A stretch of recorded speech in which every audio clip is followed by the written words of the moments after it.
arkadaşlar. Merhaba. Geçen videomuzu izlemediyseniz ben Efsun. Ben de Derya. Bu Olaf ve Baba. Bugün Frozen'ın. bizle birlikte Sven var. Evet, dinleyecek kendisi. Evet, ben kitap dinlemeyi çok severim. Olaf'la Baba'yı böyle koyayım. Ve bu da sihirli. Heybemiz. Bakalım heybemizden ne çıkacak? Ve bugün biz ne yapıyoruz? Hep yaptığımız gibi.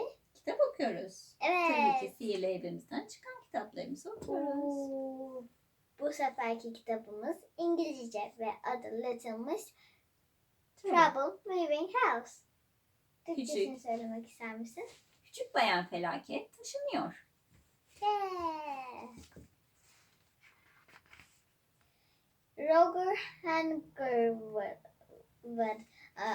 yazmış. Roger. Evet. Adı biraz zor. Evet.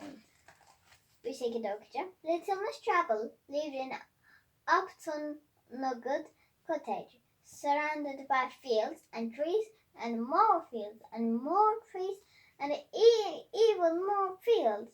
Her nearest neighbors live miles and miles away, and there is a very good reason for this. Ne gibi bir nedenleri olabilir acaba? Nasıl? That very good reason is Miss Trouble. Oh. Nobody wanted to live next door to somebody who caused so much trouble. Yani Felaket.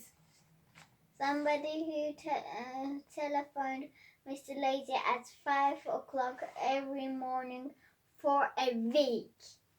A whole week. A week. And somebody who told Mr. Wrong that the best thing to use to polish his car was boot polish. Ooh. Now, because she lived all on her own, Miss Trouble found that she could not cause half as much trouble as she would like to. But little Miss Trouble longed for more than everything else was a neighbor. One day, when little Miss Trouble was walking in the woods near her house, she come up on a wishing well. Well, I never, she said, and then she had an idea. She threw a coin in the well. I wish I lived next door to somebody, she said out loud. Later that day, she looked out of her window. She discovered that as if by the magic, which it was, her house was next door to Box Cottage, which is where Mr. Chatterbox lives. Oh, Mr. Chatterbox lives. Tee-hee! Now for some fun! Giggled Miss Trouble. She crept down the lane around the corner of a telegraph pole and cut the telegraph line. Poor Mr. Chatterbox. No telephone, no one to chat to.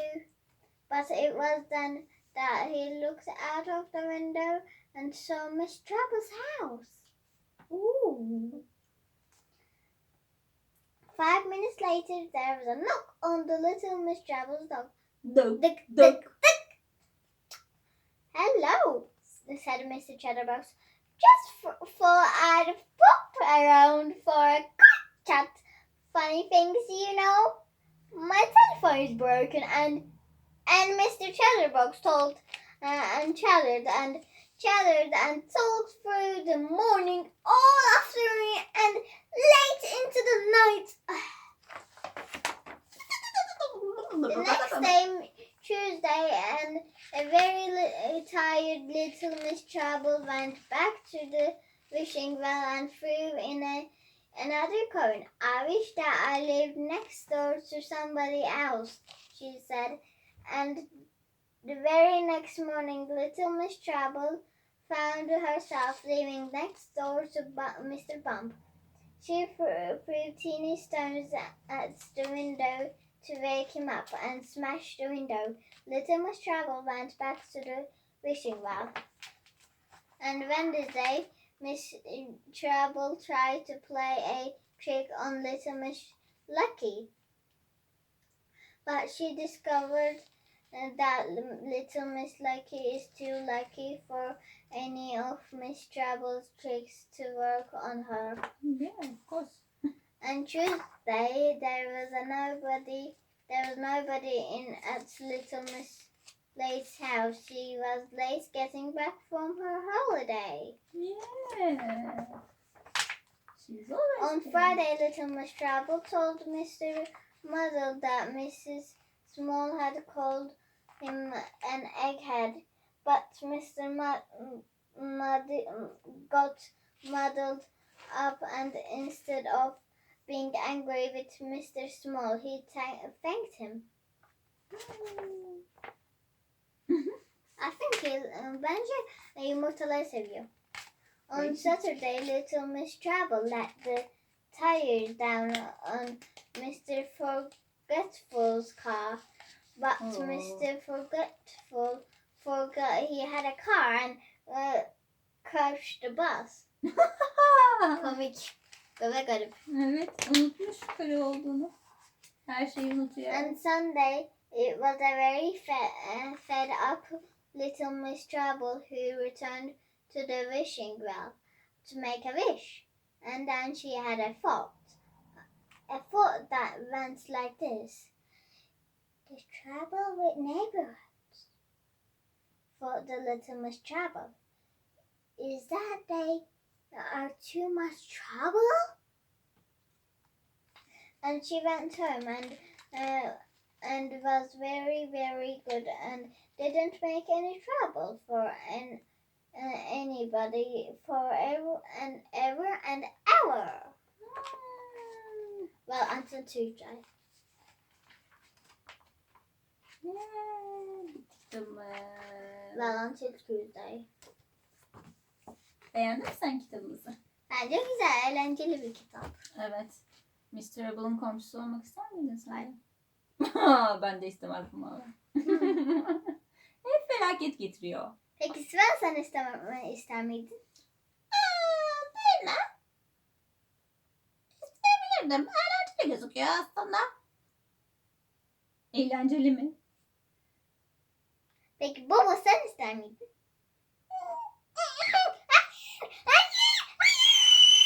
Korkma baba. Peki Olaf, sen ister miydin peki? Olaf'a sormayı unuttuk, evet. İster miydin acaba Olaf?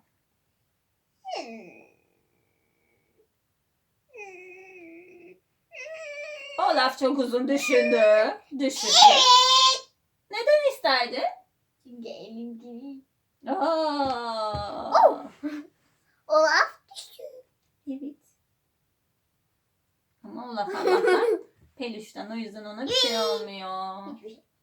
Evet, bugünlük kitabımız buydu. Umarım beğenmişsinizdir. Haftaya görüşmek üzere. Görüşürüz. Kendinize iyi Bye. bakın. Bir de abone olmayı, like koymayı veya sevmediyseniz beğenmeyi, yani dislike koymayı unutmayın ve abone olun. Yorumlarınızı da bekliyoruz. Evet. Görüşmek üzere. Şimdi öbür hafta büyük bir ihtimal 2 kitap arasında size soracağız. Öbür bölümde hangi kitap istersiniz diye, değil mi? Olabilir. Sorabiliriz. Evet. Hı. Görüşürüz. Sürpriz de yapabiliriz. Zaten hep sürpriz yapıyoruz da. Öyle mi dersin? Evet. Evet. Belki sen seçin. Belki ikimiz de bilmeyiz veya sen seçersin, ben bilmesin. Bakalım. Neler olacak göreceğiz. Görüşmek üzere. Görüşürüz.